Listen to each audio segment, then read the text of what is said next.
What is up, weather enthusiasts? I'm your host, Pat's Path Predictor. Let's get right into the weather. Alright, so here's the situation we have for you, ladies and gentlemen. We've had a lot of big things happen in the last 24 hours. We have had a lot of new news happen in the last 24 hours, from a bunch of models coming out showing tropical development, from new updates on the tropical wave, from new updates from the Climate Prediction Center. We have a lot to talk to you guys about today, so we're going to go ahead and dive right into it.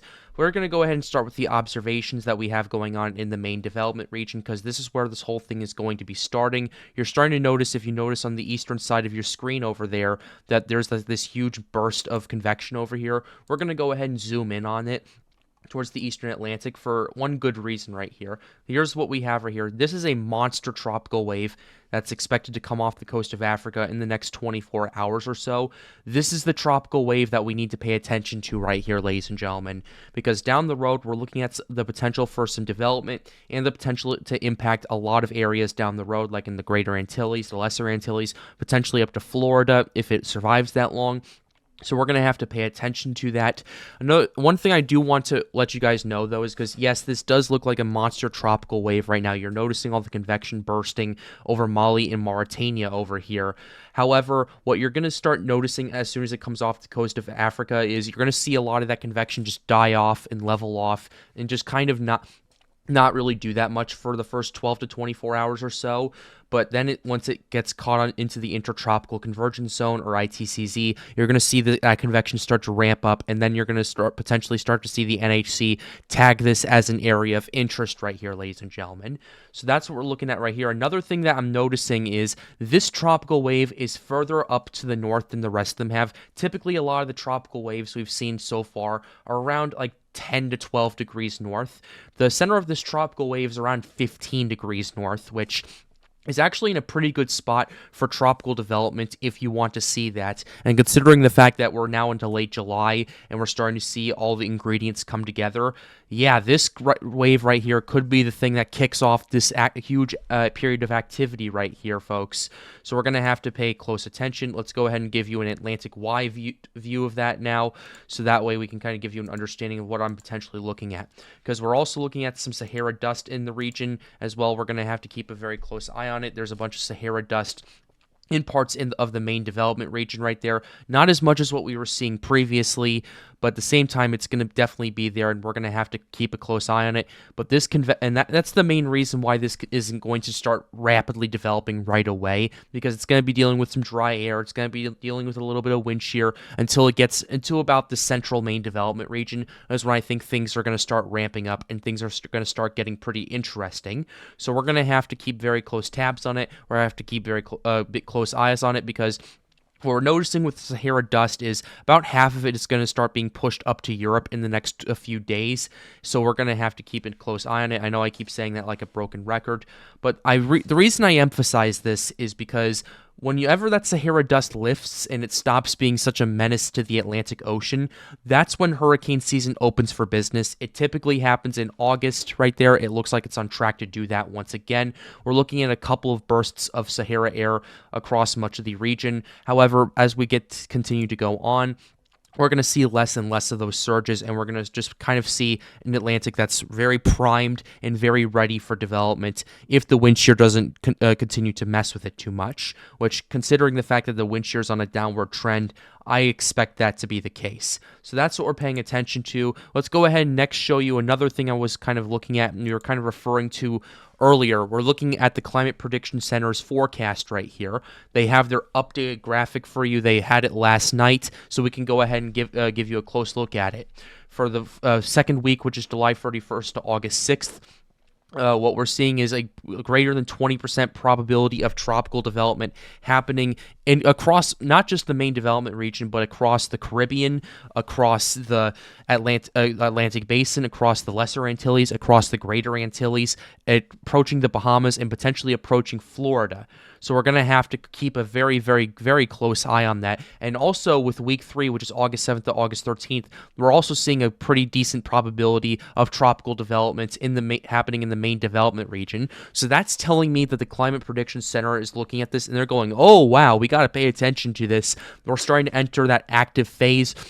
that we were talking to you about. And like I said, I fully expect there to be about an 8 to 10 week period of just boom, boom, boom, boom, boom, named storms happening in the Atlantic Ocean, because you're going to have the MJO kick in, you're going to have the wind shear collapse, you're going to have the Sahara air layer collapse, and you're going to have all that warm water that I can use to kind of allow for the system or systems to really ramp up in intensity. So that's what we're paying attention to, and some models have been tracking it as well. So we'll go show you those in just a minute. But before we do that, we need to go ahead and show you a couple of other things. We need to go ahead and kind of show you the conditions that this tropical wave is going to be going through, because the Europeans tagging this, they're very concerned about this potentially impacting a lot of areas in the Antilles and potentially Florida. So we're going to show you the conditions to kind of see just exactly when this thing is going to kind of go out of its quiet phase and make a breakout campaign. So let's go ahead and show you that right now. Let's go ahead and start with the global sea surface temperatures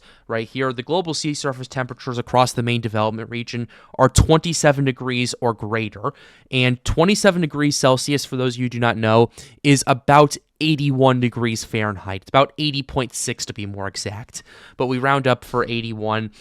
And right about there, around 26 Celsius or 79 degrees is that magic number for hurricane development right there, and we're already blasting past that across much of the main development region. You're also seeing that blasting off even further north up in that region right there, where that tropical wave is starting to emerge and showing its ugly head.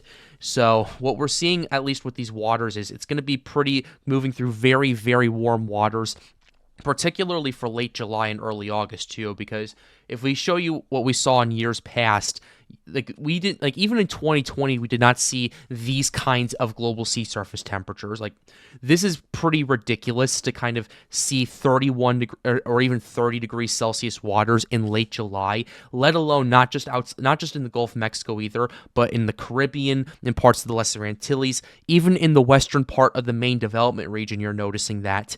And that's pretty concerning, to say the very least. And we're still seeing that surge of sea surface temperatures based on the climate reanalyzer right here. Climate reanalyzer, we're at 24.5 degrees Celsius right here. This water temperature right here across the Atlantic matches what the hottest water was in 2017. At its peak in 2017, we were at 24.5 degrees Celsius Atlantic-wide. And the fact that it's not September 10th and instead it's July 22nd is really concerning to take a look at, because you could see a probability where this warm water continues to surge up potentially another degree or so, kind of where we were seeing at the peak levels in 2023, where we got up to 25.5 degrees Celsius, which that's almost 78 degrees right there, ladies and gentlemen. And that is something you need to pay very close attention to. The water surge did start to level off in August a little bit, and I fully expect that to happen as well. They're going to start seeing that surge level off a little bit, but we're going to still see that pretty large increase in sea surface temperatures. We're already getting pretty there. We've been watching this for the last couple of months. This is where we were before. This was June 1st at the start of hurricane season, 22.4 degrees Celsius. Now we're at 24.5, and this isn't just in one area. This is across the Atlantic. And another thing I'm showing you too is the sea surface temperature anomaly map. Across the board, we're seeing so much, like, we're seeing ridiculous amounts of anomalies right here. This is above average water temperatures across the Atlantic Ocean right here. And that's why I'm so concerned about this system, because it has all that water and all that capital to play with, all that oceanic capital, I will say, to play with. And that's something you can't take with a grain of salt. I mean, you need to take the models with a grain of salt, but you can't take the sea surface temperatures with a grain of salt, because this is actually real. We are seeing, on average, an area that is based on what we're seeing. Like, what's the average? The mean right here? The mean around this time is like what?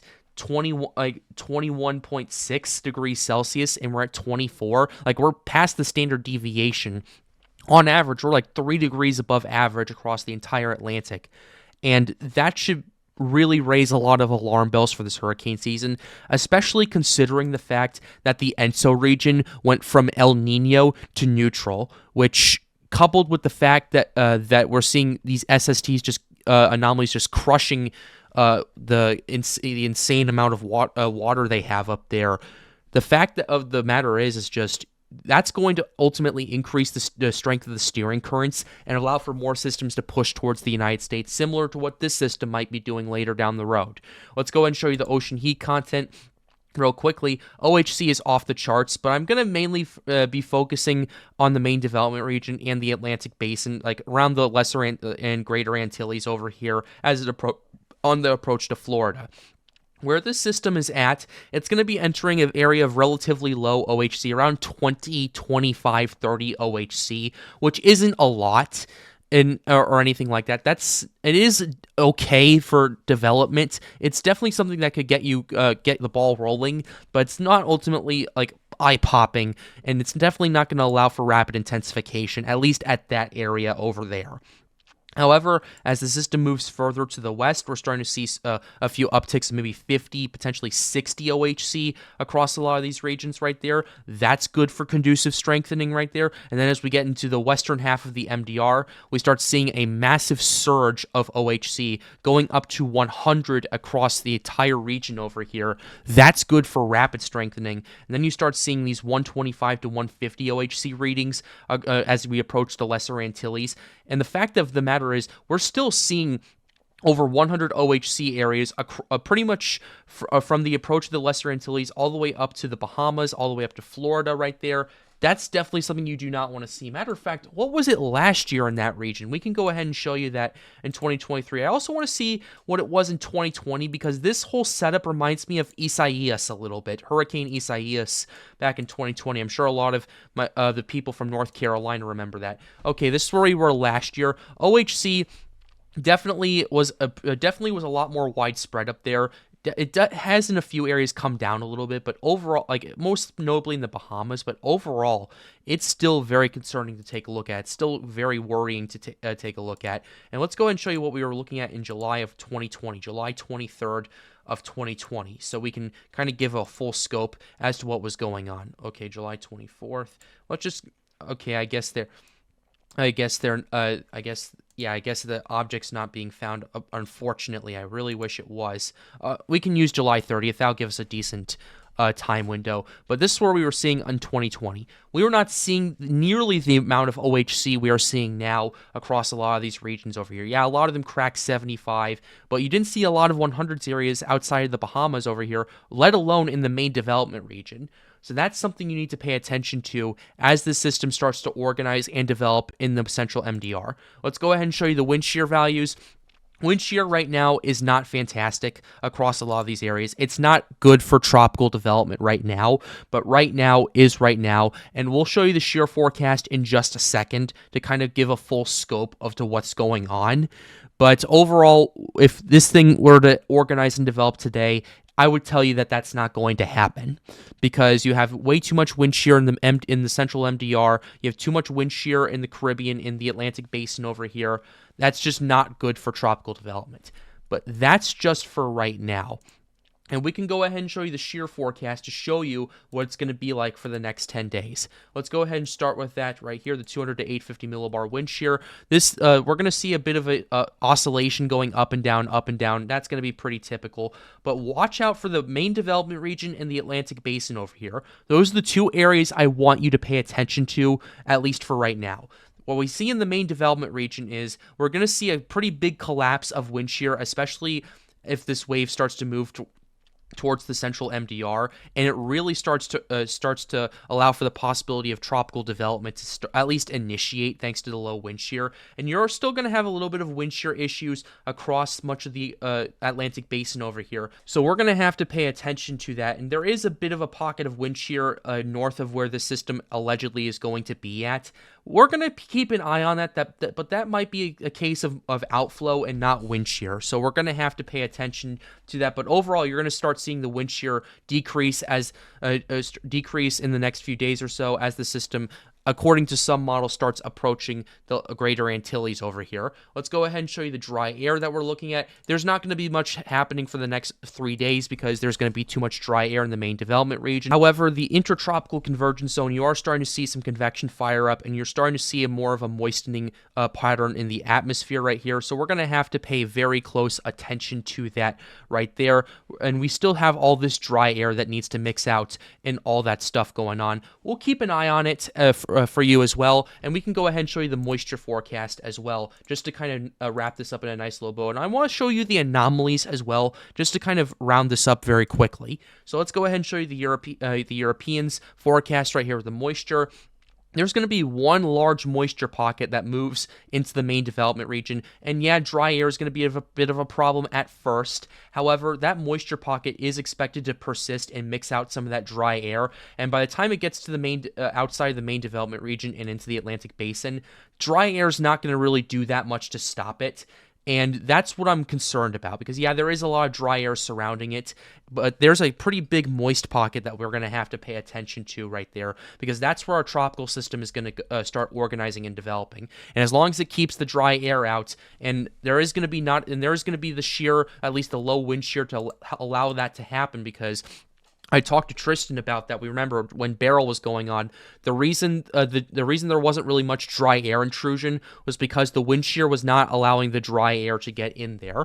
So that's kind of the thing we're paying attention to. Let's go ahead and show you the anomalies very quickly, at least with this. And the anomalies are pretty off the charts for a lot of these regions. And you're seeing a lot more moisture than average as this system starts to approach the lesser and greater Antilles over here. And that's something you need to pay attention to because that right there could kick off this hurricane season, at least fully. We had Beryl back in late June, early July, but the huge amount of activity that we're expected to see, yeah, this could potentially kick it off right there. So that's why I'm so worried about this. And another thing I want to go ahead and show you is now we're getting to the point where we can show you the forecast models. I want to go ahead and show you the European because the last 3 runs of the Euro have been kind of consistent in warning us that something is going to be happening. So let's go ahead and show you the 12Z European from yesterday. So this thing starts to organize and develop. It doesn't, at least according to the first couple of runs, start organizing until it gets closer to the Lesser Antilles right there. But the 12C European does forecast this to stay north of the Lesser Antilles, forecast this to stay north of Puerto Rico, Hispaniola, and take its time organizing as it approaches the Bahamas. Finally gets a low pressure system over the Bahamas, at least according to this model right here. And then it starts to deepen and gets down to 1,004 millibars as it approaches Florida. And as you can see, you have a relatively strong Bermuda high that's going to allow this to push towards the Florida Peninsula, and according to some more ensembles and long-range models, this does potentially have it going into the Gulf of Mexico. We can go ahead and show you those ensembles right here. We're going to go ahead and show you the 12Z ensembles right here just to kind of give you a scope of what we're looking at. So let's go ahead and move this over a little bit just to kind of show you this. But yeah, here's what we have going on with the ensemble forecast. We're going to go ahead and zoom in on this. Yeah, you're seeing a lot more ensembles now than you were seeing previously with this system. And now you're seeing the operational really start to ramp up with this. 0Z ensembles are pretty interesting. They have this push further towards the greater Antilles, towards Hispaniola, towards Puerto Rico right there. So we'll have to keep an eye on it, and we can go ahead and show you the operational model as well, just to kind of fully round this out. Yeah, a similar thing happens. It doesn't start to organize until it gets closer to the Lesser Antilles, but it mainly moves through the Antilles, moves through Puerto Rico and Hispaniola, and then moves through Cuba right there. And we'll have to pay attention to that as we get more data, but that's an interesting thing that we're paying attention to. But the big stuff I wanted to go ahead and show you today was something that came up just recently. This is pivotal weather right here. This is the European on there. We're going to go ahead and show you that. Let's go ahead and go out to about 5 days out, just kind of start this whole thing up. You're starting to notice that this tropical system develops a little earlier than anticipated. It's, matter of fact, it's having this thing become a low pressure system about 6 days out, hundreds of miles to the east of the Lesser Antilles as it starts to approach. And then you used to have this thing moving further to the north of the Lesser Antilles, further north, far enough north from Puerto Rico to Miss Hispaniola, and then from then on out, it starts to organize and quickly develop. 2005, it gets down to tropical storm strength, and then it gets down to a 996 millibar system as it approaches the Bahamas. That's right there is either a high-end tropical storm or low-end Category 1 hurricane. And the Europeans been kind of leading the charge with this. I know the CMC and a few other models have been indicating that something is out there, but for the third time now, the European is calling for tropical development, and this is something you absolutely have to pay attention to here on the Pat's Path Predictor channel, and this is something I'm going to continue to keep you updated on because this does pose a potential risk to a lot of people right here, and this does potentially serve as the catalyst to open this hurricane season up. We're going to go ahead and close the video out right here. I really hope you enjoyed it. Be sure to leave a like and subscribe to the channel if you are new. It helps us out, helps us make more videos like these. The goal of this channel, as always, is to get more people engaged with weather. If you want to come hang out with us at Storms United, be sure to join our Discord server. Link to that is right over there. And with that being said, have a wonderful day, guys. Stay safe.